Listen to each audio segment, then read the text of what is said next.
Trends, Friends, and Fatal Ends was created to raise awareness of potential hazards facing the youth in our community.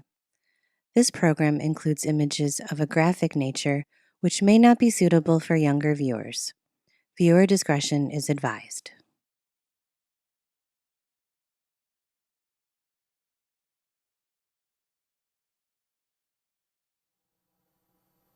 Hello, and welcome to Insights with Dr. C. I'm Dr. Douglas Carpenter. I and my wife, Mary Carpenter, are the owners and operators of Insight Counseling Service in Rochester. You can visit our website to see the different therapists in the bios describing the various therapists and their expertise if you or someone you know is looking for a therapist. Today, we're going to continue with part 2 of Trends, Friends, and Fatal Ends. So let's go, and we'll pick up where we left off. Last time we talked about all types of risky behaviors that young people can be involved in. I presented a wide variety of the challenges, that's kind of the buzzword that's out, the challenges that young people are giving one another. We're going to continue talking about those today. One such challenge is the eraser challenge. I know this is something boys are into.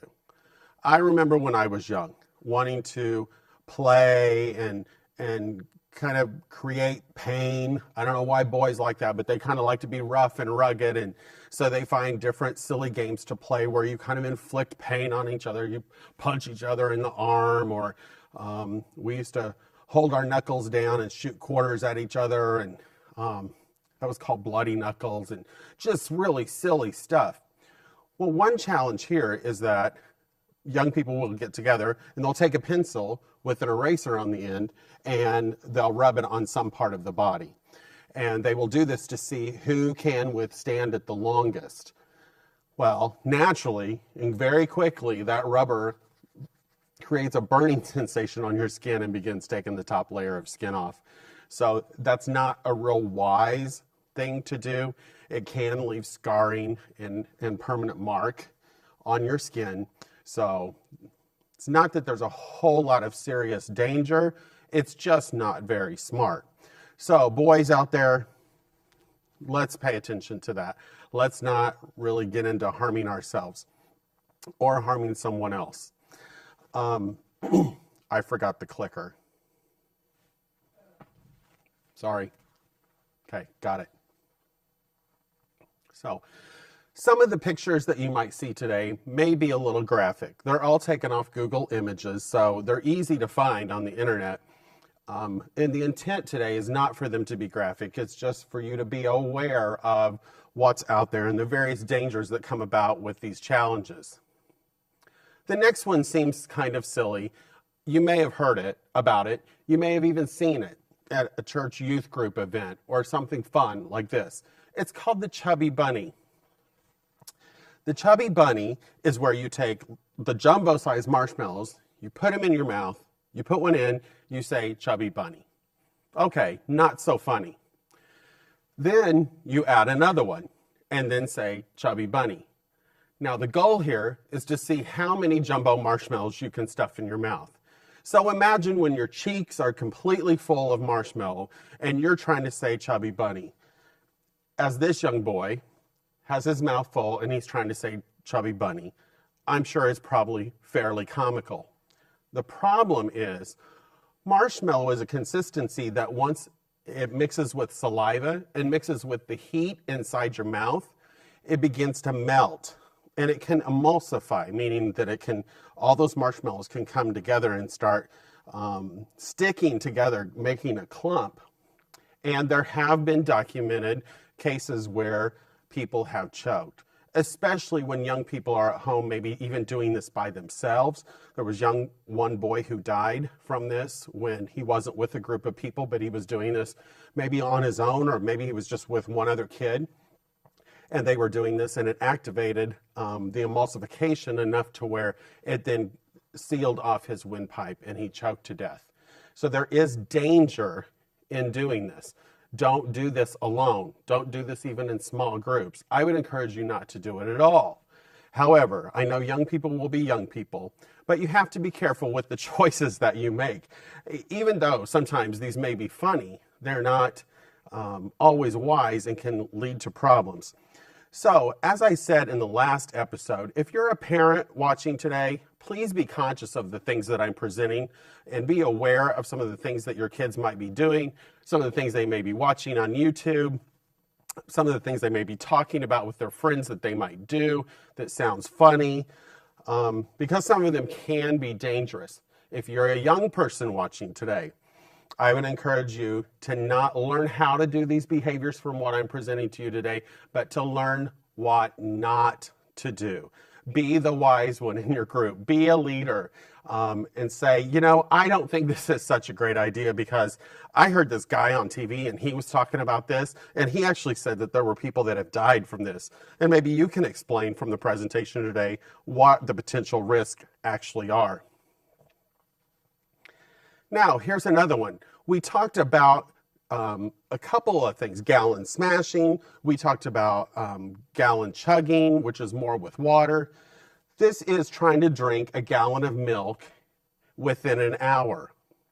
Now, the body, your stomach is not capable of drinking a gallon of milk within an hour. Just because of the makeup of the milk, your body cannot metabolize it. It can't absorb it. It can't move it through your system fast enough within the hour. So what happens is, more than likely, you're going to end up throwing up the milk that you're trying to drink. It's not necessarily a case where this can lead to death, but it can definitely lead to illness, such as vomiting.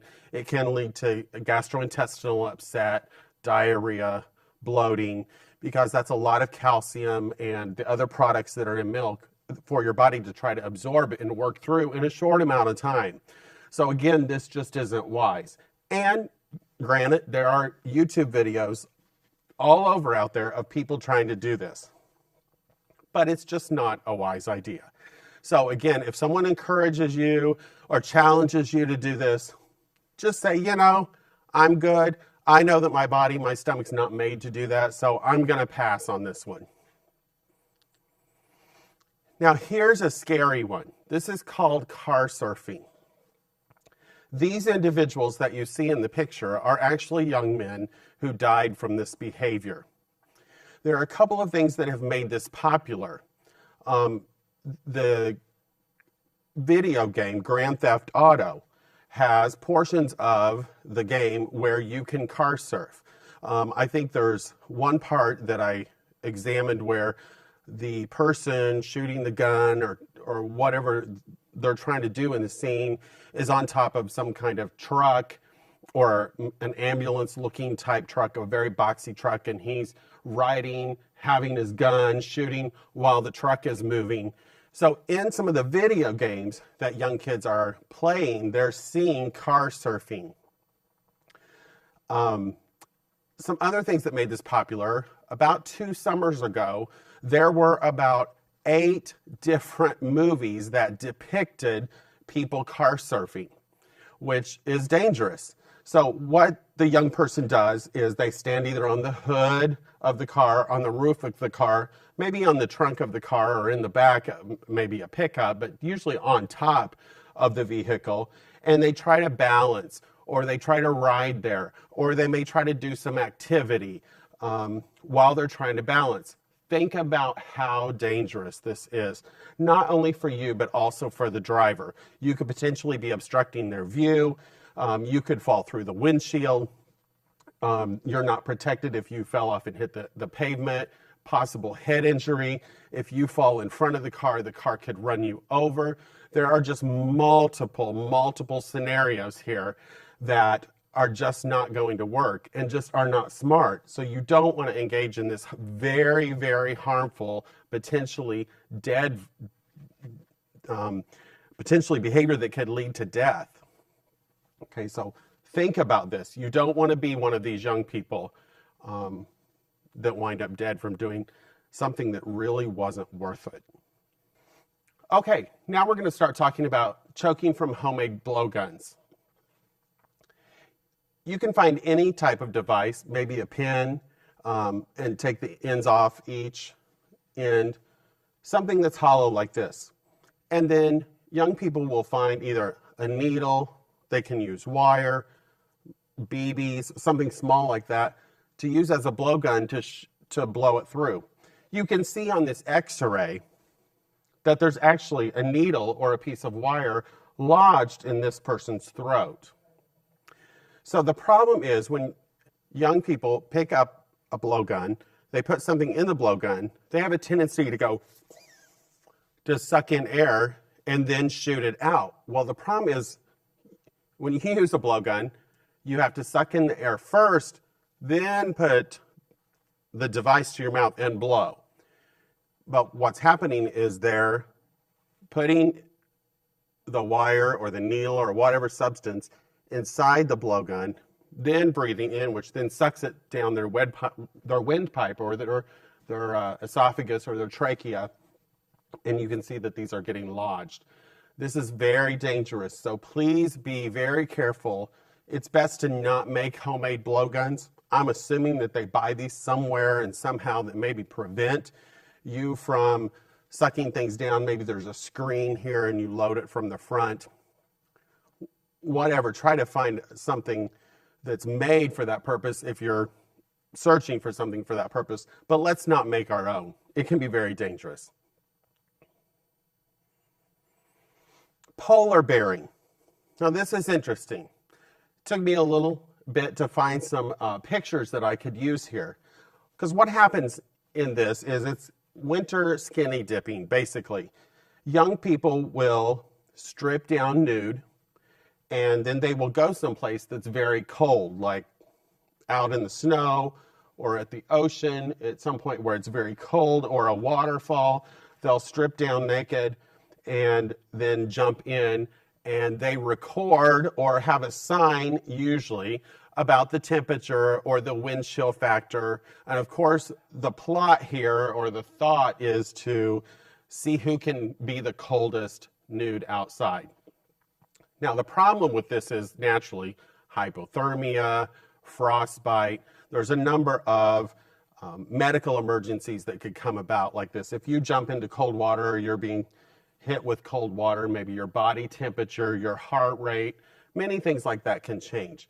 So even though you might think this would be fun, it would be a fun activity to do with friends, you need to think about how could this harm me. So this probably isn't the greatest idea to have fun. Okay, next. This is also something that I would like to encourage our young ladies to not participate in.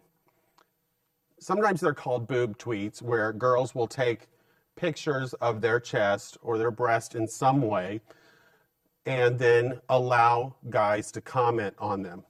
Or they may pose in a picture and then ask, am I hot or ugly? So this is called the hot or ugly challenge.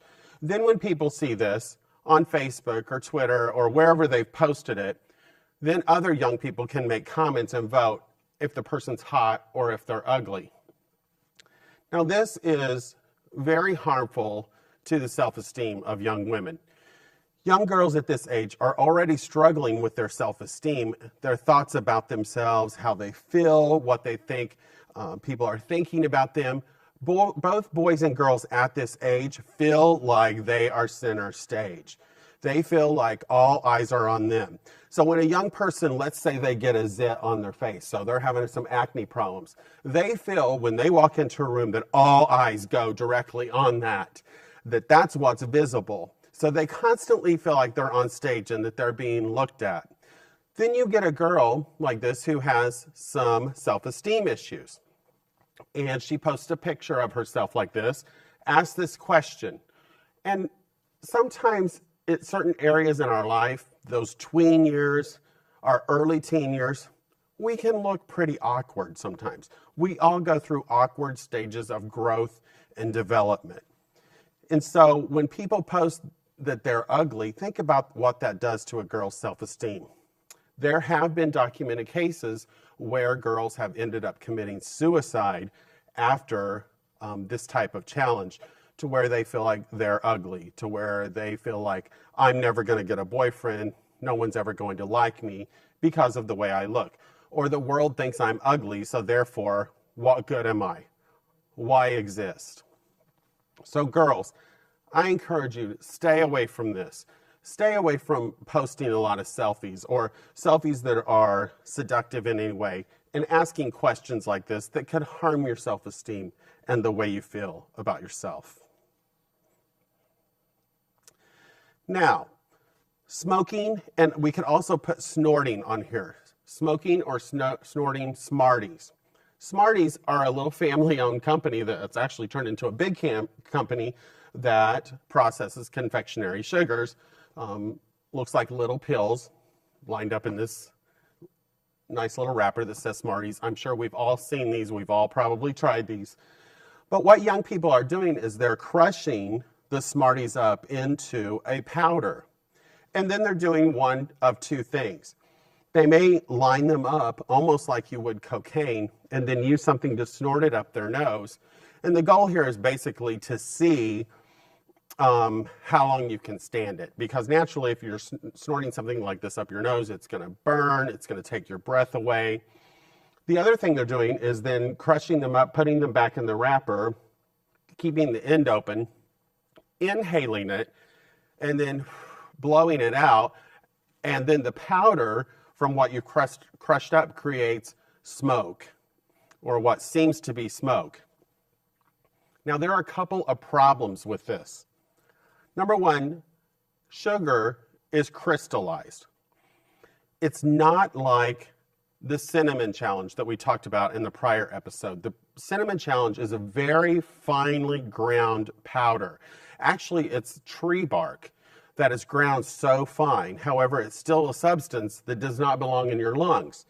Well, the problem here is this has a lot of sugars. Sugars are granules. They're crystals. They have sharp edges. They're not smooth. It's not a finely ground powder. And when you crush it up yourself, you get multiple different sizes of the substance. And so when you inhale it and it goes into your lungs, this is a substance. It's not like a gas, like if you smoke or you inhale something. So it can cause lesions, which are little cuts in your lungs.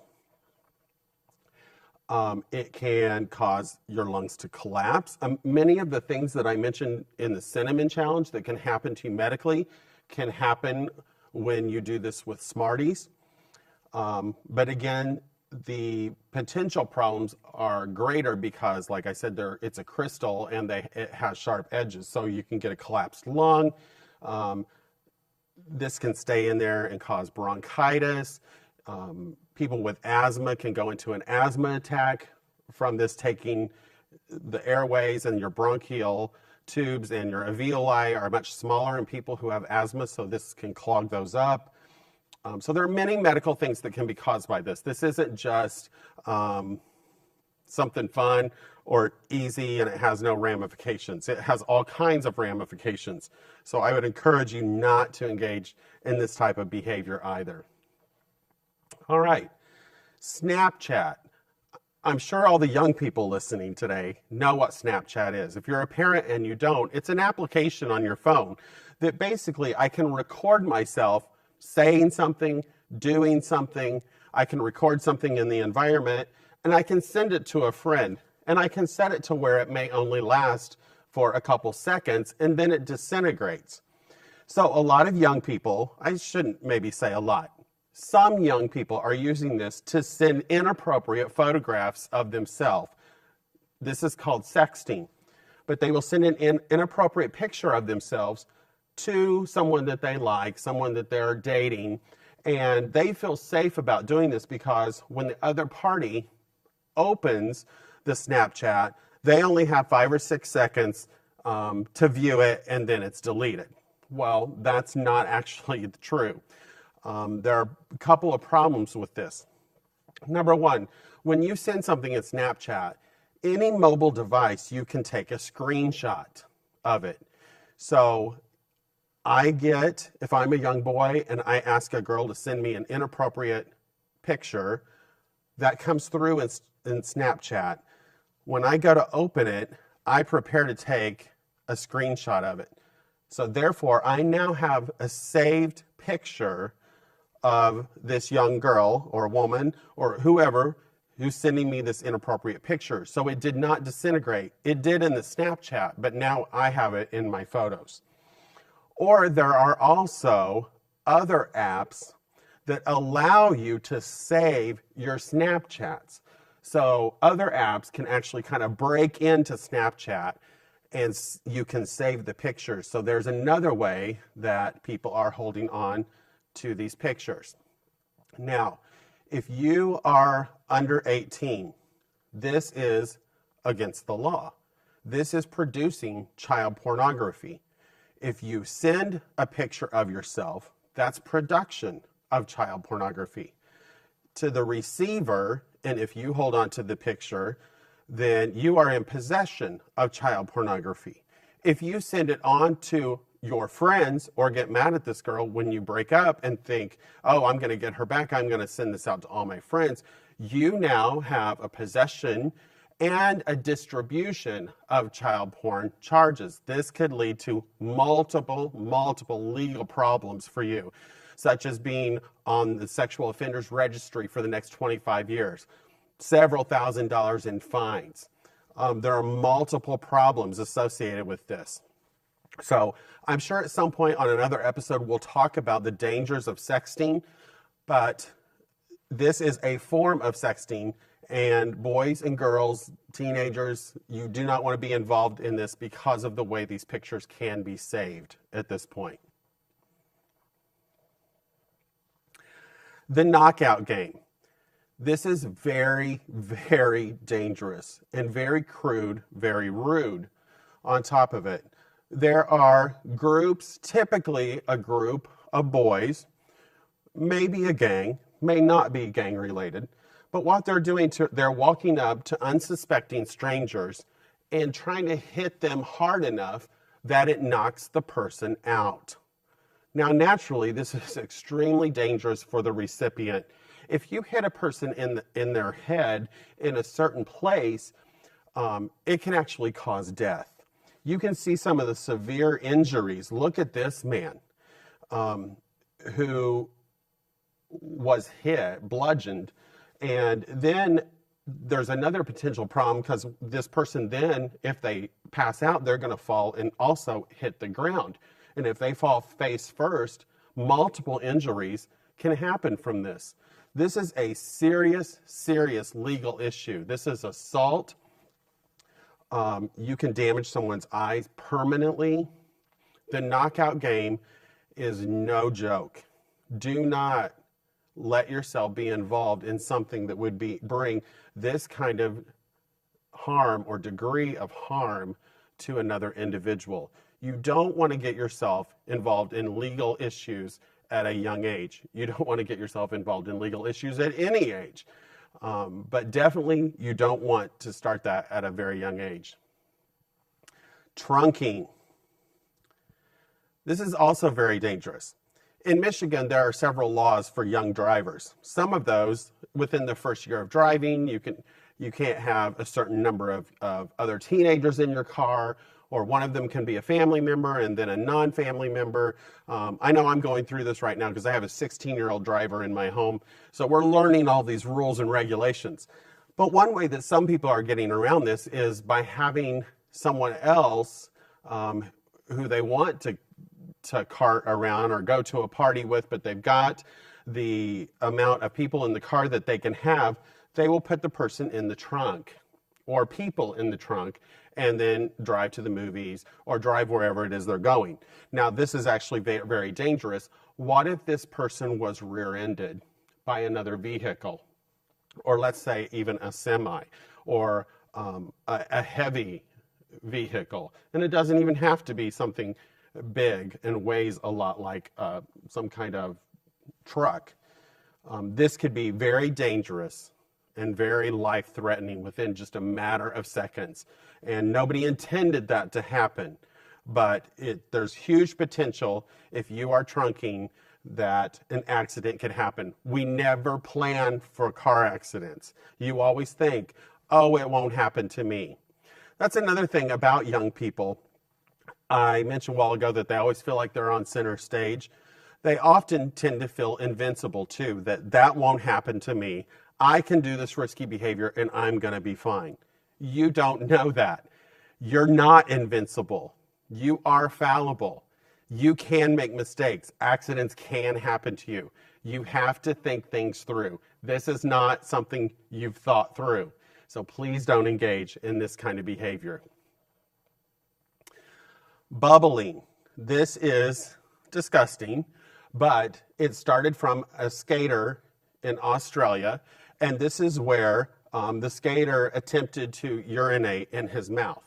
And so this has become something that boys are engaging in, and the goal is to see how strong your urine stream is and if you can actually reach it to your mouth. And the more you make it to your mouth, basically the more masculine you are, the stronger that you are. From